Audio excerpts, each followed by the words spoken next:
pots could talk, stories of revolution and rebellion. As a colleague once explained to me, museum curators are really in the business of storytelling. Now, this doesn't mean that we are in the business of telling fictitious stories with imaginary plots and characters. On the contrary, the stories we as museum professionals share are rooted in real, physical, and tangible objects, typically housed in our institution's collections. Now, sometimes these objects hide their stories quite well, which requires extensive research to bring their narratives to light, while at other times the stories are more forthcoming or readily apparent. In either case, the stories that emerge from these objects, what we'll be discussing with you this evening, remind us of the powerful ability of objects to provide unique perspectives, insights, and illustrations of particular historical events or broader historical developments. So my and Amanda's goal this evening is to share with you just some of the stories objects can tell, related specifically to some of history's most noteworthy revolutions and rebellions. Ceramics from Historic Deerfield's collection will serve as the focus of our presentation as we work to give voices to the story these pots might share, if they could in fact speak and were present with us today. And with that, I'd like to begin by traveling back to 17th and 18th century Britain. The removal of King James II from the British throne following the Glorious Revolution of 1688 effectively launched Britain into a period of prolonged turmoil that would not really end until the latter part of the 18th century. By the time of the revolution, King James II, who you can see here on the screen, a member of the Scottish Royal House of Stuart, had failed to garner favor amongst his subjects. His identity as a Catholic and his attempts to impose religious toleration towards Roman Catholics led in part to his removal from the throne, replacement by none other than his Protestant daughter Mary and her husband, William of Orange. Following his removal from the throne, James left England and lived a life of exile on the continent. Over the course of the next half-century, James's heirs, namely his son, James Francis Edward Stuart, and his grandson, Charles Edward Stuart, would fight to regain control of the British throne. Those who supported James's heirs and who sought to restore the House of Stuart became known as Jacobites, from the Latin for James Jacobus. While many of the Jacobite supporters were understandably Catholics and Scottishmen, support for the cause could be found in other geographical areas, including England and Ireland, and among members of different religious denominations, including Protestants. James's grandson, Charles Edward Stuart, who history and tradition remembers as Bonnie Prince Charlie, was perhaps the more infamous of the Jacobite leaders, and you can see a portrait of him here on the screen. His efforts to regain the British throne at the infamous Battle of Culloden in 1746, one in a long line of Jacobite uprisings stretching back to 1689, really ended in absolute failure. The Duke of Cumberland's decisive victory at Culloden forced Bonnie Prince Charlie, much like his grandfather, into a life of exile on the continent, and put an end to future Jacobite uprisings and attempts by members of the House of Stuart to reclaim the throne of Britain. Following the prince's crushing defeat at Culloden, the English government enacted a number of laws to prevent a similar rebellion from occurring. For instance, those wishing to hold public office had to swear an oath of allegiance to the crown. Other laws outlawed the wearing of Highland dress, namely tartan, as allegiance to the Jacobites was common among the Scottish people, and being a Jacobite equaled allegiance to the Scottish Stuart royal line. Therefore, supporters of the Jacobite movement effectively went into hiding and were forced to express their loyalties in secret. One object that was possibly used in secret by the Jacobites and created to commemorate the Jacobites' past military efforts at Culloden is this fantastic example of a black glazed and gilt decorated punch bowl, probably made when the bowl was made about 1766. Tensions between Jacobites and anti-Jacobites had diminished considerably, but fears of Jacobites still persisted. The outside of the bowl, virtually covered with Jacobite images and slogans, features a number of Highland warriors wearing traditional tartan dress and wielding swords, one of whom is presumably Bonnie Prince Charlie, and is further decorated with drawings of thistles, imagery all clearly associated with the Scottish people and therefore supporters of the House of Stuart. A silver rose is also displayed prominently on the side of the bowl and perhaps represents the white rose, another important Jacobite symbol. The rose was not only an important symbol of royalty, but its white color also signified purity and therefore also the legitimacy or right of the Stuart heir to the British throne.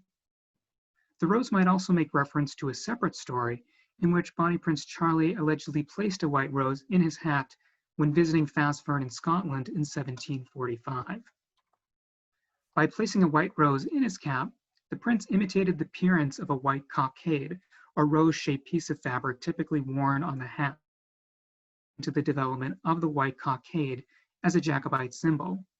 And you can see the prince with a white cockade in his cap in the portrait here on the right side of this. Not only this, but the exterior of the bowl itself features a lengthy inscription along its upper rim that encourages Jacobites to be ready when the rightful Stuart heir reclaims the throne. And the inscription reads, quote, "May all true gentlemen have a true steward, and may the tenant be ready when the steward comes."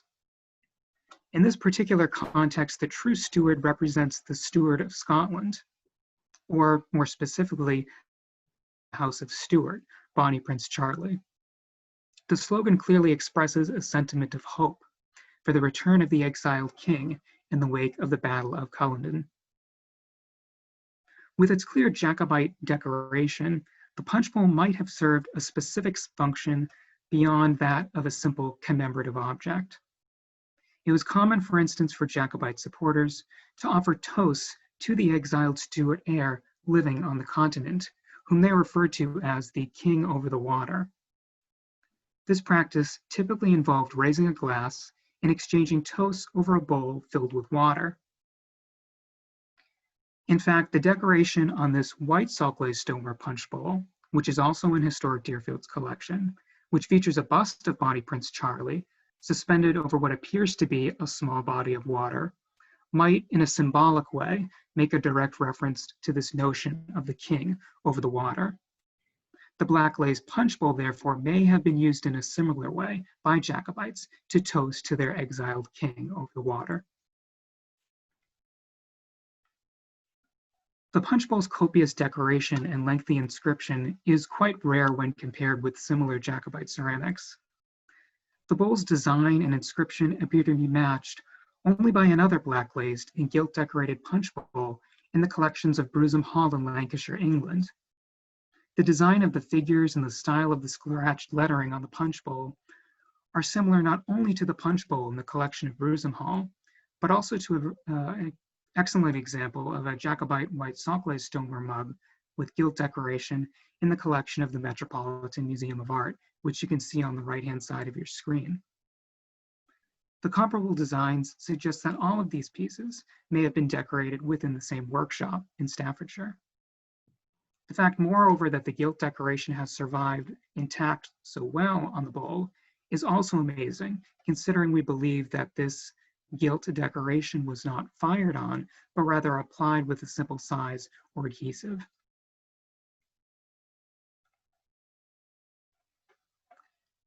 Now, if the Jacobites use objects to express their loyalties, so too did anti-Jacobites, or those loyal to the reigning Hanoverian monarchs. The only real difference between the two is that there was no need to use the anti-Jacobite ceramics in secret, as their owners had the backing and full support of Britain's Hanoverian monarchs. This anti-Jacobite blackware jug, very similar in decoration to the punch bowl, celebrates the victory of the Duke of Cumberland over Bonnie Prince Charlie at Culloden in 1746, and was likely made in Staffordshire around 1765 to commemorate the Duke's death. Similar to the punch bowl, by the time the jug was made, tensions between Jacobites and anti-Jacobites had diminished considerably, though a general fear of Jacobites did continue to persist. As we have seen, the Battle of Culloden effectively ended the Jacobite uprising and the House of Stuart's efforts to reclaim the British throne. The Duke's victory earned him the title of Sweet William among his supporters. However, Jacobite sympathizers commonly referred to the Duke using the title Butcher of Culloden in light of his bloody victory. The jug's subject matter stands really in stark contrast to the pro-Jacobite decoration and inscription on the Punchbowl. And this really serves to show how, with profits to be made, Staffordshire potters really had no qualms creating commemorative ceramics for both sides of the political movement, that is, for both the Jacobites and anti-Jacobite supporters. One side of the jug, seen on the left, features an image of the Duke, also known as Prince William, who is the third and youngest son of King George II. The initials D and W, positioned to the left and right of the Duke's head, represent his noble title, Duke William. While crudely executed, the image depicts with one hand resting on his hip and the other hand wielding a sword. The reverse of the jug, seen on the left, features a bird with a hooked bill, possibly an eagle, which may also reference the Duke's military victories, as the eagle was often a symbol of victory. This is not unlike other representations of the Duke on English ceramics and other anti-Jacobite commemoratives, which commonly portray the Duke or praise him as a heroic figure in light of his victory at Culloden. For example, this excellent example of a Delft plate from Colonial Williamsburg collection praises the Duke's victory by proclaiming Duke William forever. And so the two objects compared side by side, the jug on the left and the Punchbowl on the right, really offer an important interpretive pairing. Not only do they provide clear anti-Jacobite and Jacobite messages, but they also provide different interpretations or memories of one key Jacobite rebellion, the Battle of Culloden. The jug celebrates the Duke's martial spirit and definitive victory over the rebellious Jacobites at Culloden in 1746, but tells us nothing of the great loss of life inflicted by the Duke's army. In comparison, the Punchbowl doesn't quite admit or even recognize the Duke's victories. Instead of conceding military loss, the Punchbowl seems to communicate that the Jacobite spirit suffered very little in the wake of Culloden. Looking at the Punchbowl, one gets the impression that, though the Jacobites were defeated on the battlefield, the rebellion, or Jacobite spirit, continued in secret in the privacy of the homes and clubs of Jacobite supporters. And indeed, this seems to have been the case, as fears of another Jacobite rebellion continued to persist throughout Bonnie Prince Charlie's life, and even following his death in 1788. And with that, I'd like to now turn things over to Amanda, who will be discussing two additional ceramics from Historic Deerfield's collection. And on this final slide, I simply include several sources that I consulted while putting this presentation together, and have included them here for anyone who might be interested in learning more about Jacobite material culture. I believe the presentation is being recorded, so if you don't get a chance to write them all down now, you can certainly come back and write them down at a later time. So take it away, Amanda. Okay. Let's see, here we go.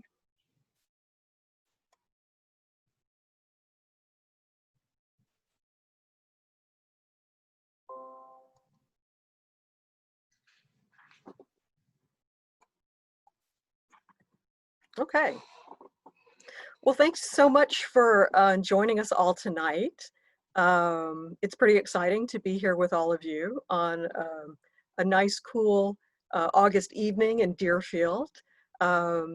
I just wanted to talk about two objects in our collection this evening that relate to the topic of revolution and rebellion.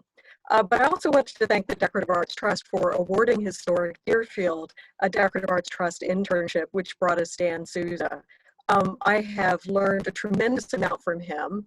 The mentor-mentee relationship goes both ways, and he asks a lot of questions, and I don't have his background in background training in American history. So I think he asks a lot of questions of objects that I might not even think of. So I think it's a really good pairing for this project that focuses mostly on English ceramics. He loves to ask a lot of questions, and he definitely keeps me on my toes. So continuing tonight on this theme, I want to focus on a transfer printed English creamware plate that tells a tale about the American Revolution. In 1778, Britain was 3 years into what would become a protracted war with its North American colonies over the issue of American independence. Despite its military strength and supremacy, Great Britain surprisingly had not quelled the rebellion quickly. The country's highest military commanders in America were sort of partly to blame for their sluggish military efforts. While successfully achieving 2 military victories at the battles of Brandywine and Germantown in the fall of 1777, General Sir William Howe consistently failed to destroy General George Washington's army. Rather than pursue Americans following the Battle of Germantown, he made camp in Philadelphia in the winter of 1777, where he and his army reportedly engaged in much reveling. Well, to make matters worse, for the British that is, France officially entered into the war on the side of the Americans in February of 1778. Other international powers also sided with the American cause and took advantage of Britain's entanglement in this protracted war. Shortly after France's entrance into the war, Spain declared war on Britain as an ally of France and provided supplies and munitions to the Americans. Holland remained neutral in the conflict, but Dutch merchants delivered goods to Americans on a large scale, mostly routed through their West Indian island of St. Eustatius. The American Revolution, which had begun as a civil conflict between Britain and its colonies, had now become a world war, one that Britain eventually lost at the Siege of Yorktown in October 1781. But in 1778, the future at that time was unknown. On multiple fronts, Britain found themselves in unenviable circumstances. And as usually happens, critics and satirists took communicating their concerns in the form of prints, which in turn inspired decoration on ceramics. So Entitled, which you see before you, is a picturesque view of the state of the nation for February of 1778, which first appeared in the Westminster Magazine of March of 1778. This plate's transfer printed design expressed the concerns of the British people regarding the precarious military and economic state of the British nation, then in the midst of war with her American colonies.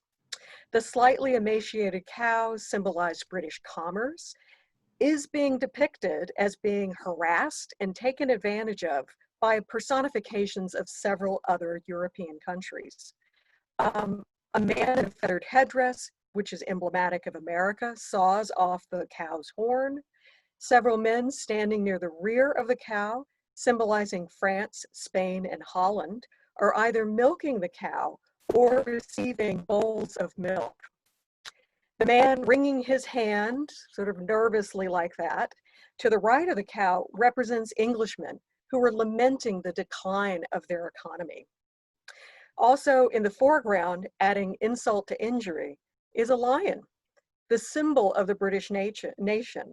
The lion is asleep and also unaware of a dog that's urinating on its back. In the background, I know it's kind of hard to see, but if you look towards the name Philadelphia and look underneath the word Philadelphia, you'll see General William Howe and his brother Admiral Richard Howe drinking together near Philadelphia, with the latter's flagship called the Eagle beached and unready for action. Clearly, critics panned the effort of the British Army in America and were concerned that war with America was harming their economic livelihood. This print found wide distribution and appeal with versions created for Holland and France and America. There's even a version that's copied by Paul Revere. The use of the cow caricature in British art is not unique to this, satire, but it has a long history of use. In 1670, a satirical print was published in Britain with a cow representing the Netherlands, providing commentary on the struggles associated with the Second Anglo-Dutch War. And even going back even a little bit farther is a possibly Dutch painting with a similar cow caricature entitled Queen Elizabeth Feeds the Dutch Cow, which is around 1586 and very much predates the current example that we're looking at.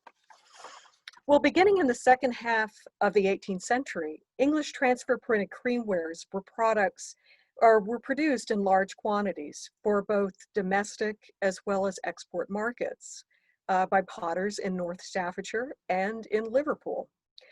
This particular transfer printed plate likely found its best market in America, but not that many examples with this decoration survive. And I'm showing you two other examples, one in the Metropolitan Museum of Art's collection and one a jug in the Winter Museum's collection. But I can't show you 15 other examples. They really didn't produce them, or perhaps they did produce them and just didn't survive. Just not many examples of creamware with this decoration are known to survive. So it's hard to know how many were created and sold in the first place, especially given its time-sensitive subject matter. Well, despite its rarity, the rarity of this plate, fragments have been found at American archaeological sites, including the National Constitution Center site in Philadelphia, as well as Rocket's Landing in Richmond, Virginia. And if anybody else knows of other examples that have been excavated in American or even European contexts, that would be fantastic to learn about. We're always trying to get some more information on the objects that we have. So the second object that I wanted to share with you tonight is not English. So you're just going to have to suffer through it if you're an English ceramics fan. This object is an extraordinary piece of sgraffito or incised American stoneware. This 3-gallon jug was made by Thomas Crafts, who was one of the more successful potters in Whately, and that's the town that's just to the south of Deerfield. Crafts started making glazed redware pottery, mostly glazed redware teapots, in 1802, and he developed a very successful redware teapot business. He switched to producing salt glazed stoneware in 1833, and he was active in this business until 1848, when he then turned it over to his sons. When this jug entered the collection in 1989, everyone knew it was special, calling it one of the best known pieces, one of the best examples of Whately stoneware ever created. But no one could actually ever really figure out what the scene meant. Historic Deerfield's former curator, Jeannie Scarry, and current president, Phil Say, speculated that the decoration might relate to a Civil War naval engagement. But the timing was really too late for Crafts, as he had retired by 1848 and was deceased by 1861. So I also admit that I just couldn't figure it out. So how could this mystery be solved? Well, Historic Deerfield runs a 9-week summer fellowship program for college juniors and seniors. And I also have to give a shout out to the Decorative Arts Trust, because they have also supported one summer fellow for many, many years now. And this year actually was the first summer that our summer fellowship program hasn't run since 1952. So we will be happy, hopefully next year, to get the summer fellows back here in Deerfield. Well, one of the first assignments they're given is to write an object paper about a piece in Historic Deerfield's collection. learning about forms, about materials, makers, and how do you describe an object, as well as figuring out about its historical significance. And in 1999, a young Deerfield fellow named Peter Heslop, who I have to say is probably no longer that young, but they are forever 22 years old in my mind. He took this object on as a challenge. And he drew the scene, which I always recommend to my students, is to draw the object. And he runs around the entire sort of shoulders of the jug.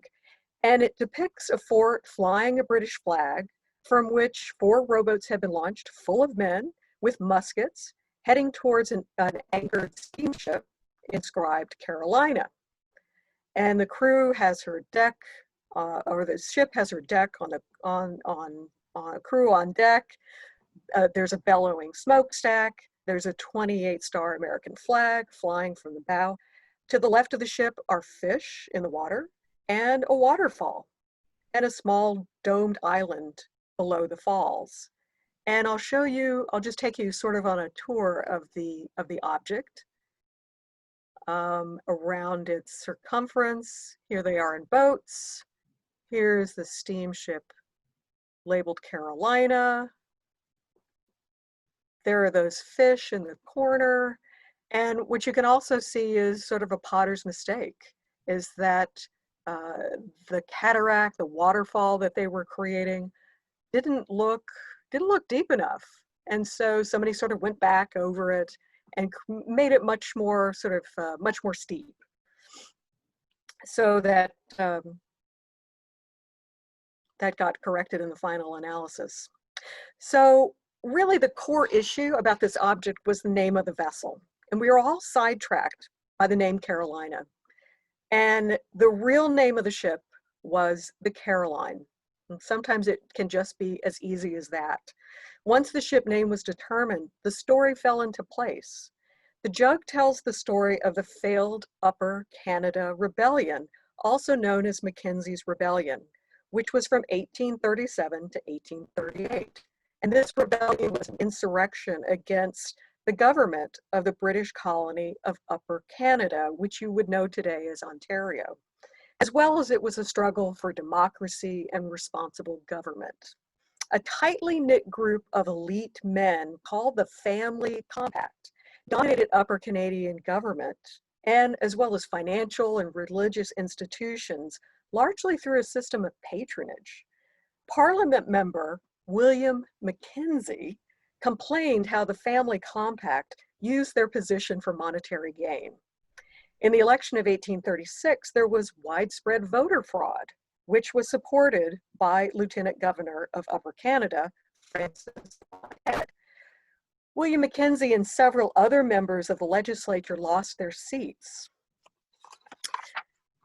In 1837, after years of failed efforts at peaceful change, Mackenzie convinced most of his radical followers to attempt to seize control of the government and declare the colony a republic. Their rebellion was short, disorganized, and over before it began, losing skirmishes in Toronto and London. About 200 rebels and their supporters quickly fled to Navy Island on the Niagara River, where they declared themselves the Republic of Canada. They enjoyed widespread support from, who might you imagine?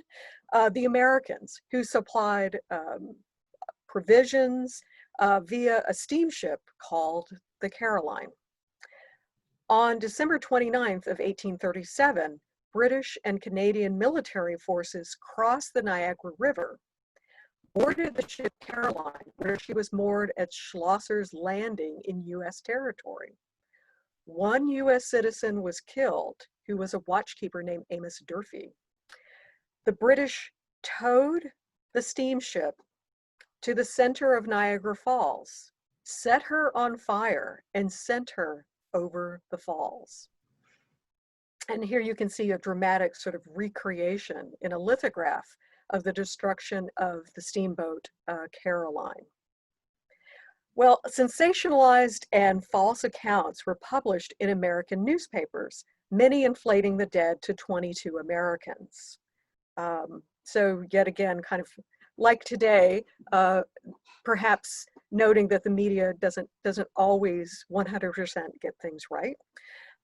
Public opinion in the United States was outraged against the British government, and President Martin Van Buren strongly protested the incident in London, but was largely ignored.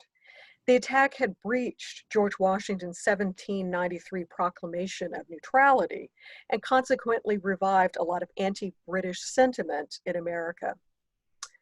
Thomas Crafts may have learned of this incident from accounts that were published in the Greenfield Gazette and Mercury on as soon as January 9th of 1838.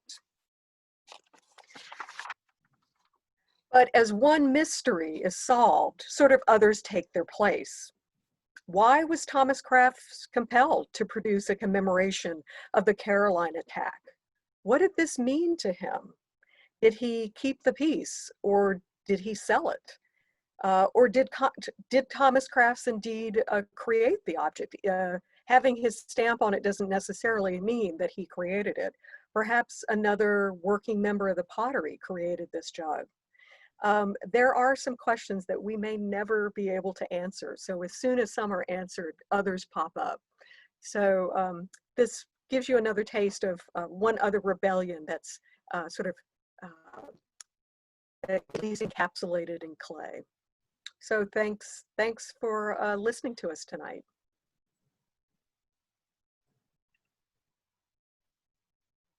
Thank you both so much. That was great. I have a ton of questions, and it was super exciting to get to hear such in-depth research on ceramics again. I will admit I'm a recent Winchester alumni, and it's been a long time since I've gotten to go into that. So that was great.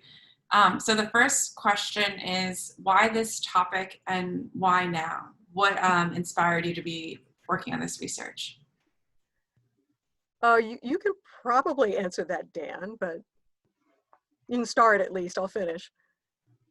Sure, sort of, I guess off the top of my head, going through a lot of the objects that Amanda and I are researching for the catalog, a lot of the objects, I would say, do tell stories or histories of particular events involving revolutions or rebellions, and they're communicated through these objects. Deciding factor in our choice of the topic in particular. I know it's particularly resonant at the moment due to everything else that's going on in the world, but I think sort of our group of material, that was sort of a theme that was common amongst a number of objects. But Amanda, did you have anything you'd like to add? I know that you were interested in talking about the Jacobite objects that you had spent, or Jacobite and anti-Jacobite objects that you had spent a lot of time researching. I think I'd wanted to throw in a few more kind of rebellious objects, more to talk about at least the feeling, especially with the 1778 plate, to talk about the feelings of anxiety. You can sort of see anxiety on everybody's faces and worry, and also the use of satire to criticize events that are occurring in real time. It's really interesting that, you know, they're criticizing February of 1778, and that's coming out in March of 1778 as a political satire. So it's just interesting to see how fast news is sort of traveling the globe at that time, and how quick satirists and critics are to kind of poke fun at what's going on and try to create humor in a time period of probably extreme anxiety as well as economic stress. So I think there's a lot about the past that can inform what we're living through right now. And I think that sort of level of anxiety that I think all of us, I think we all think about, oh, 1776, it was a foregone conclusion that America would become an independent nation. And I'm like, not at all. I mean, it was extremely risk-taking. These people were, especially our founding fathers, you can think of them as, you know, committing what would have been called treason. and no one really knew. No one really knew the way it was going to turn out. And I think there was a lot of anxiety and worry and a divided populace in terms of different ways of thinking and thought, whether this was the right or the wrong way to go. That's amazing. And I also think it's fascinating how these visual references became so pervasive so quickly. I'm wondering how this specific research fits in with your broader publication and potential exhibition project.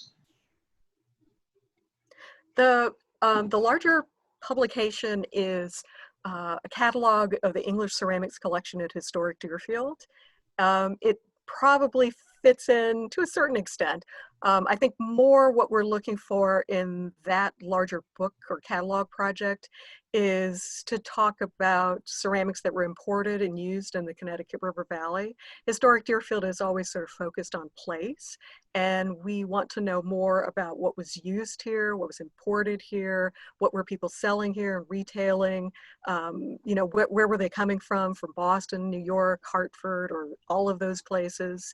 And so that's pretty much the questions we're asking.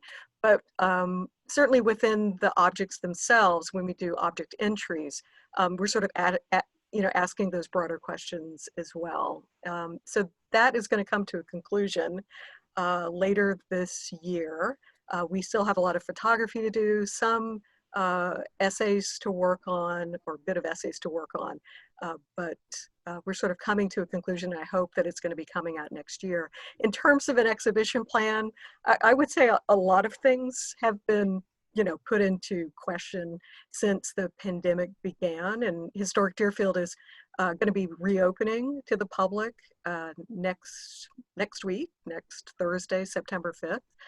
But in terms of having any idea of a set schedule of exhibition changes or what's going to be happening in our galleries, I can't say with any authority at the moment what's going to be happening. So we're just, we're taking day by day and happy to be reopening. Well, I'm excited to see where this research goes. And I have two more sort of broad questions before we get into the nitty-gritty with the objects. And the first one is that, Dan, I know you have a background that's pretty rich in history, and I was wondering what drew you into the decorative arts material cultural world? Sure, yeah, no, that's a great question. I would say, really, and it gets to sort of the essence of the theme of this presentation, is that objects can tell stories in a way that is equal to, if not better than, what you can read in a book, or they can provide you with insights or illustrations of particular events in a way that text can't.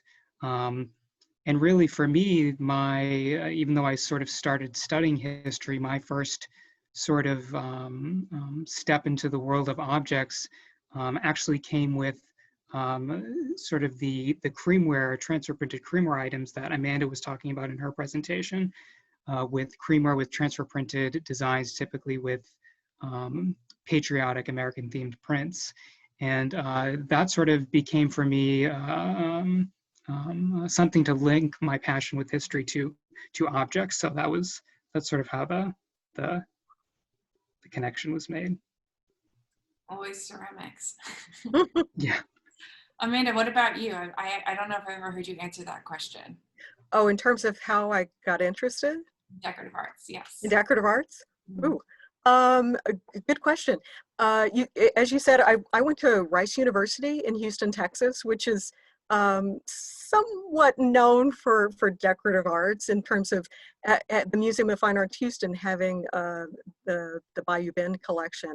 And during my senior year in college, I interned with the curator of decorative arts, a woman named Catherine Howe, who is now retired, at the Museum of Fine Arts Houston, and worked on a silver exhibition.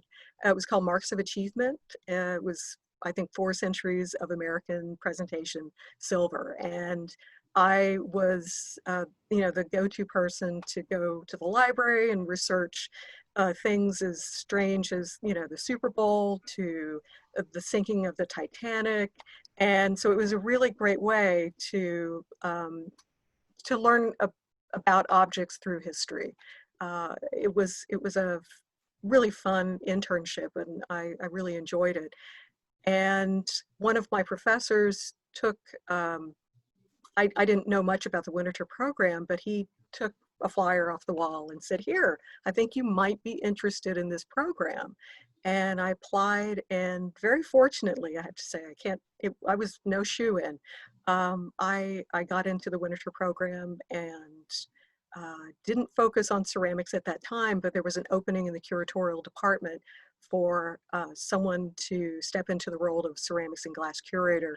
And they opened it up to my group of graduating fellows, and I ended up taking the position, sort of growing into the job, and then coming here to Deerfield after about 5 years on the staff of the Winterthur Museum.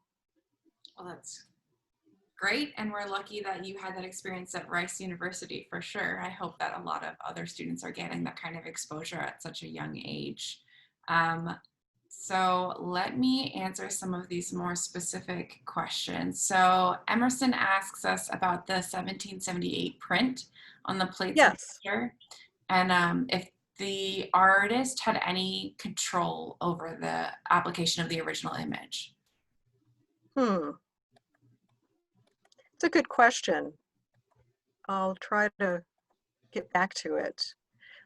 Did the artist have any control over the actual image? I think they had quite a bit of control. The varieties, this one I think is a Dutch example.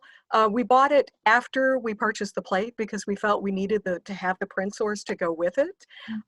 You also see that some of the examples of the prints are reversed. That sometimes the characters are in different places. So I think that they did have some control over, but for the most part, they really followed it pretty religiously. What changes within the prints themselves is whether they have information down in below describing who each of the characters is. So there's usually a bit of information down below, and that can be in a variety of different languages, depending on who the market is. So it can be, in this example, doesn't have any information. It wasn't cut off, it was just never made with any information at all. But the majority of the examples you'll find have basically information down below with numbers, and it'll kind of tell you who's representing what if you're not really savvy about the iconography and symbolism that you're seeing. It's an amazing print. And are they identifying the nationality of the figures on the left side based off of their costume? Yes, they are. Yes. Mm. So I don't think that it's, how do you say it? They're not being particularly nice to these countries in terms of giving them their sort of national costume. I think the man who is milking the cow is a Dutchman, and I think he's very much in yeoman clothing with kind of a typical Dutch hat on, which I don't know if it's one of those Dutch hats called a klapboes, but it's sort of a very middle-class yeoman farmer kind of look, which I think was poking fun at perhaps the large Dutch middle class, which, and then the other two are dressed in extreme finery. And I think that you have the man on the far left-hand side is France, and the man in the center is representative of Spain, with certainly ruffs, feathers, and sort of a more outlandish version of fashionable costume that probably might be worn at court. They're amazing. Just it's also just fascinating to think about that cultural awareness of different societies. Yes, and America is represented not as a Native American maiden, which is sometimes happens, but you can see that the man who is sawing off the horses to represent America is still wearing the feathered headdress, which is typical of the representation of America, which goes back to Cesare Ripa's iconologic of the early 17th century. So these are kind of images that have been around for a long, long time. Fascinating. So 2 questions for you, Dan. Were any of the Jacobite ceramics found in America during the 18th century? Excellent question. And before I answer that, I'll just clarify my answer to the previous question and say that my entry point into ceramics was transfer printed creamware for the American market, but my entry into decorative arts as a whole was actually furniture. So that's I guess a conversation for another time, but I'll just clarify by saying that. Whether these Jacobite ceramics were available in America at the time is something I was wondering about as well. And to my knowledge, what I've read, I do not think examples of these types of Jacobite or anti-Jacobite ceramics have been found archaeologically, or even evidence of these types of things being purchased in account book or merchant records. However, the body of the ceramic, the black glazed redware itself, without the gilt decoration, was a very, very common type of ceramic available in mid-18th century America, probably from as early as 1740 to maybe as late as 1780 and beyond in some areas. So that was a very type of common ceramic that was available in America at the time. However, with that anti-Jacobite or Jacobite decoration, I would be very surprised if an example like that surfaced with an American context. I do know that many Jacobites left Scotland and England at the time and actually migrated to South Carolina. They had a large Scottish population there, and perhaps maybe a commemorative object like that made its way overseas in that way. But other than that, I am unaware of examples in an American context. The only thing I'd add to that is there is a group of American silver, not all of it American actually, but American silver, some of it made in America, some of it imported, actually one French piece, that were engraved with anti-Jacobite sentiments. So there's a small group, and Historic Deerfield does have a tankard, which is anti-Jacobite in nature, which was engraved by a New York pewterer and engraver named Joseph Liddell about 1750. So it's a Philadelphia tankard that gets engraved later by Joseph Liddell with anti-Jacobite sentiments on it. So there's anti-Jacobite silver, but I don't know of any anti-Jacobite ceramics. But then again, they're digging up stuff all the time. Please let us know if you find one. Right, yeah. Yes. And then another question for Dan. Can you speak to the condition of the inside of the punch bowl? Is it decorated, and has the decoration held up? Yes, also a very good question. Inside of the punch bowl is basically 3 additional images of figures riding on horseback, so military figures on horseback. And then at the very bottom of the punch bowl is also at the base of the punch bowl is additional gilt decoration. And it has actually, we believe, an inscription. And of course, I'm forgetting that inscription off of the top of my head right now.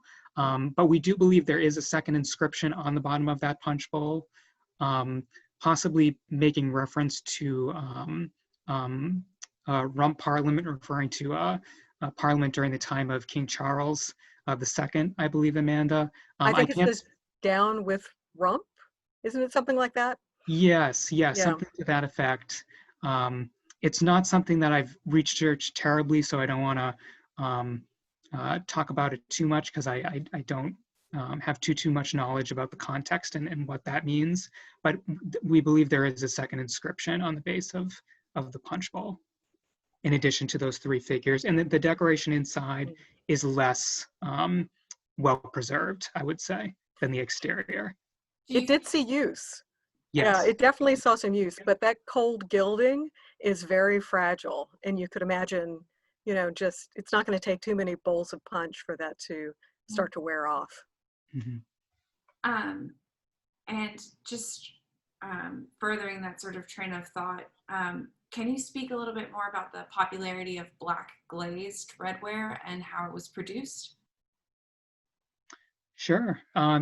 So in terms of popularity, in 18th century American context, I would say that it was likely popular and widely available for the simple reason that thanks to Noel Hume's great work, these types of wares are really ubiquitous at 18th century archaeological sites up and down the East Coast of America. So on the archaeological evidence alone, it indicates that those types of wares were popular and available to buyers at the time. With regards to its making, these types of black glazed wares were made out of a simple sort of red earthenware. So these were the types of clays that were available locally in Staffordshire. So these clays could be found in Staffordshire. This can be compared to other types of ceramics that were being made at the time where certain types of white clays were being purchased outside of Staffordshire and brought into Staffordshire to make their clays whiter and stronger. But for mostly these black glazed wares, they were using a red earthenware and covering it with a lead glaze, which was clear, but making that glaze dark by adding manganese to it, and that's how you get that black, that dark effect. I can't say, maybe Amanda could speak to this. I can't speak to how common the gilt decoration was at the time. I know that in pieces that have their gilding intact and survive are rare and highly desirable, but I'm not sure during the period how common or popular those were. Yeah, I'm sure the gilding would have added to its cost. Most of the decoration you see on these kind of black wares, black glazed wares, sometimes in the past they might have been called jackfield type wares, but they weren't just produced in the county of Shropshire.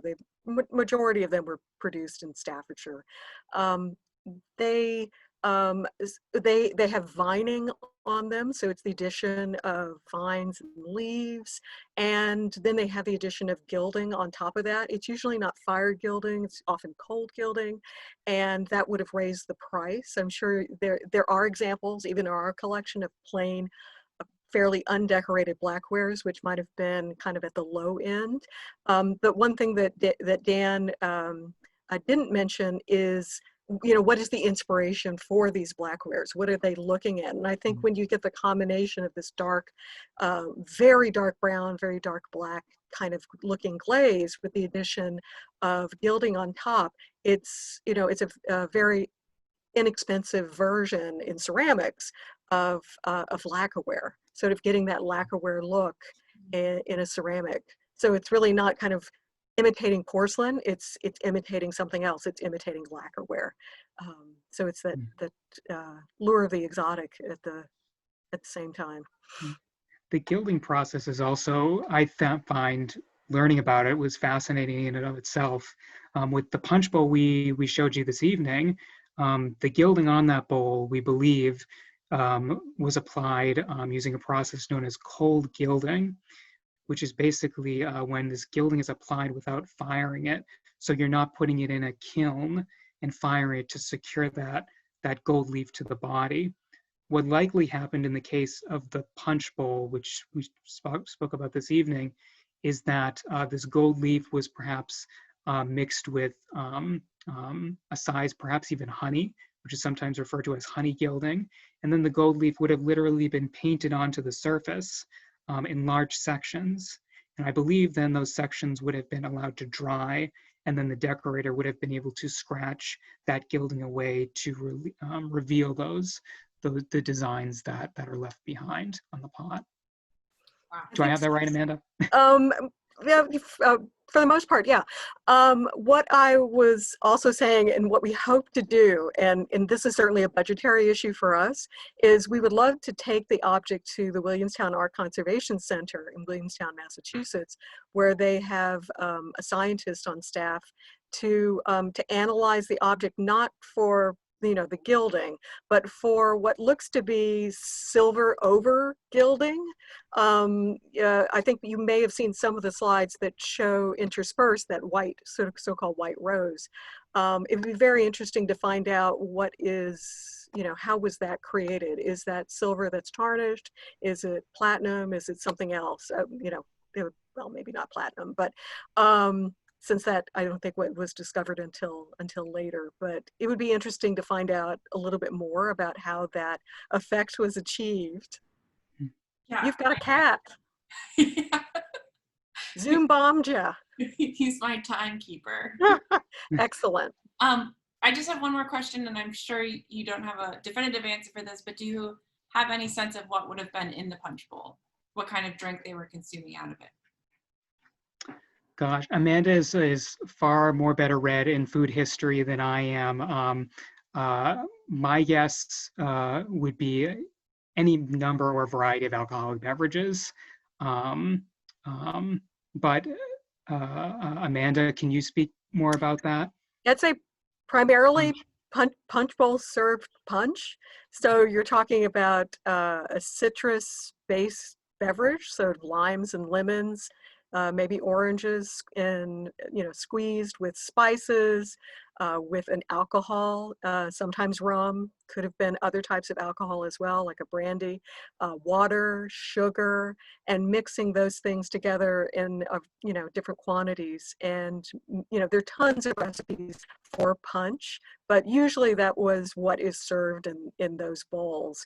And I think Dan may have mentioned this, but the common thing for Jacobites to do as they gathered together was to toast the king across the water. And that's where you would put your glass, your wine glass, because you didn't have punch glasses, but you would fill your wine glass with punch, and then you would toast the king across the water using the filled punch bowl as the water. Basically, allegiance to the king that is in exile in Europe, not the king that's on the throne. That's amazing. I wish we had similar punch bowls these days, at least to have a large enough vessel.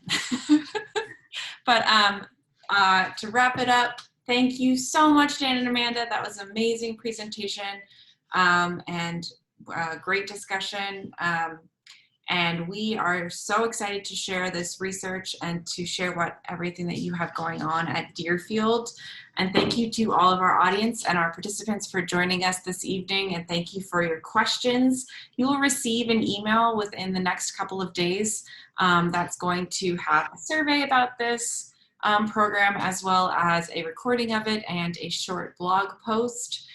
So keep an eye out for that. And we have more events coming up, including an in-person program in Philadelphia, as well as our critical conversations coming up on September 2nd. So please try to come and meet the Trust for those. And if you enjoyed this lecture and want to support more emerging scholars, please consider donating to the Trust or joining us as a member. And I hope to see you all online again very soon. Thank you again, Dan and Amanda, and have a great night, everyone. Bye. Thank you. Bye. Thank you.